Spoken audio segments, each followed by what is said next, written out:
Am I overpaying for this house? Let's look. I get this question all the time. Am I overpaying? In a rapidly appreciating market like Seattle's in, you got to think buyers are asking that question to themselves all the time. Is this too much for this house? Because in the background, let's look at that. In the background of that question is actually an assumption. There's an assumption in the background, like, what is this home worth? And the only question really to ask isn't what's this home worth? It's what oh God, what is my problem here? Rah! Am I overpaying for this house? Am I paying too much for this place? You know, in Seattle, in a rapidly appreciating market like this, I get that question all the time. What's this home really worth? Am I overpaying? What's the deal? Am I going to pay too much for this house? You can see it all the time. Start again. Am I overpaying for this house? You know, as a realtor, I get that question all the time from my clients. In a rapidly appreciating market like Seattle, man, people are asking that question all the time. Am I overpaying? So let's look at that question, because behind that question, am I overpaying, is an assumption in the background, like how much is the home worth? There's an amount in the background of the question. Start again. Am I overpaying for this house? You know, I get that question all the time. Am I paying too much? We don't want to overpay. What's the right price? In a rapidly appreciating market like Seattle, you could imagine that question comes up a lot. So let's look at it.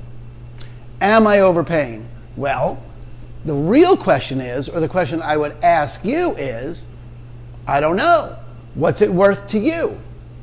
See, in the background of the question, am I overpaying, is a question called, what's the home really worth? See, there is no real worth to the house. There's what's it worth to you. See, there's no inherent value in the sticks and the glass and the lawn. And there's some monetary, no, there's no,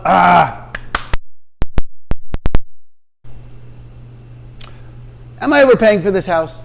You know, in Seattle, we get that question all the time. In any rapidly appreciating market, you can imagine buyers are worried about overpaying for a house. So I really want to look at that question. Am I overpaying for this house? Because it's useful for the buyers to really examine this question. Am I overpaying? Well, let's look. See, the question I'd ask you, if you have the question, am I overpaying? I'd ask you, compared to what? See, the question isn't, am I overpaying? The question is, how much is it worth to you?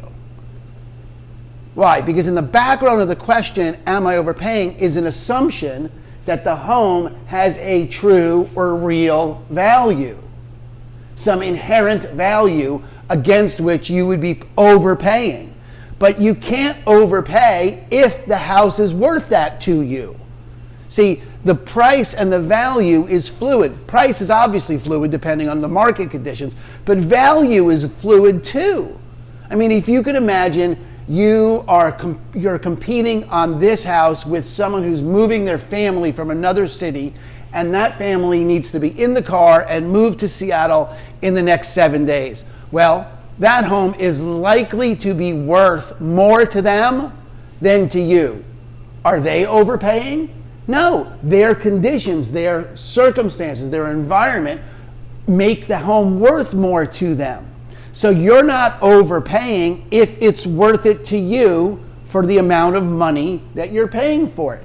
It's a hard idea to get because it looks like there's some inherent value in the glass and the sticks and the land and the shingles and stuff, and there's not.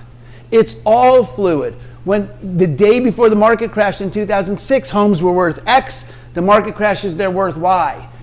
That kind of thing happens every day in Seattle. Literally every day in Seattle is a new high point, a historically high point. Everything is worth more today than it was yesterday here. Is someone overpaying today? If the market goes down, did they overpay? Not if it was worth it to them.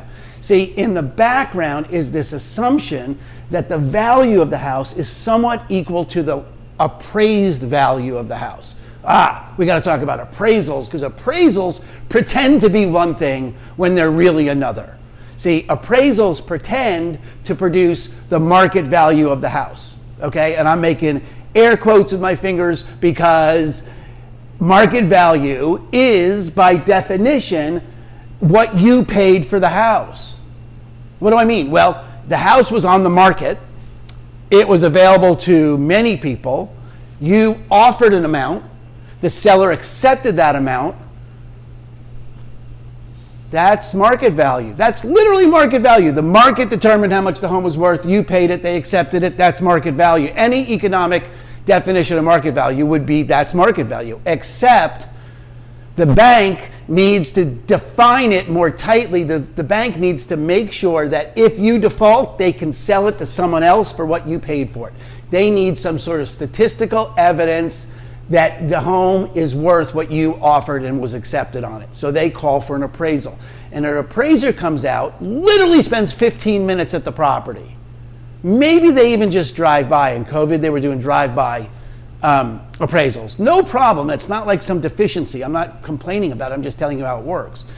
So they spend 15 minutes at the property, and then they go home or their office, and they spend a couple of hours comparing comparable properties, comps, and they're taking homes of similar size, similar age, similar location, and they're going to demonstrate the value of the house using those comps. If it has an extra bedroom, they add on X amount of dollars. These are standards accepted by the industry so that there is some paper trail for the value of the house. However, there is so much subjectivity involved in the reading of the appraisal that it basically is one person's professional opinion against the true market value. The true market value is what you paid for it. I mean, that's the definition of market value. So that's the true market value. Now you have a professional's opinion, and I'm making rabbit ears around the professional because I'm not denigrating appraisers. It is a real profession, and I'm very grateful to them. But it is a professional opinion. It's an opinion. It's not a fact. So when someone says, am I overpaying? Oftentimes what they mean is, am I going to pay over the appraised value?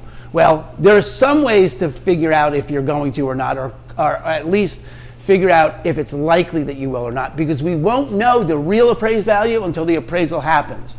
And even why sellers don't pre-appraise houses, because the market changes so quickly.